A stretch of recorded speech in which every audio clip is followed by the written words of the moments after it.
Emilia, tatakbo po ako bilang gobernador ng ating Argente. Ano anak, tutulungan kita sa iyong pagkakampanya. Barangay Argente, magandang umaga sa inyong lahat. Ako si Arnaldo Argente, tumatakbo bilang gobernador ng ating Argente. At gusto kong ako ang inyong botohan para sa ating bagong eleksyon. Pinapangako ko sa inyo na walang maghihirap sa Barangay Argente. Ang may mahihirap ay magiging mayaman. Tinatawag tayo ni Arnalda. Mabuhay si Arnalda Argente! Mabuhay!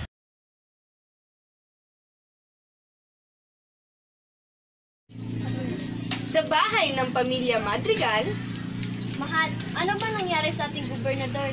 Dati ang dami niya pinapangako pero lahat ng iyon ay napako. Sabi niya magiging mayaman tayo pero lahat ng iyon ay nawala. Mas lalo lang lumala ang ating sitwasyon.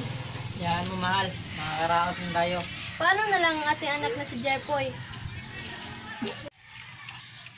Pinapatago kayo mga kabarangay ng Argente upang pag-usapan natin ang pagtakbo ko sa susunod na eleksyon.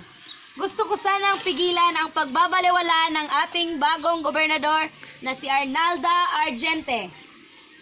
Papayag ba kayo at susuportahan ako? Mabuhay ang aking anak na si Jega! Mabuhay! pagkalipas ng ilang araw, Ipabagsak si Arnalda Argente! Ibagsak! Ipasara ang kumpanya ng gasolina! Ibagsak! Ibagsak! di nagtagal, bumagsak si Arnalda Argente at nakulong. Pinalitan ni Diego Gaga si Arnalda Argente bilang bagong gobernador. I'm only one call away. I'll be there to save the day. Superman got nothing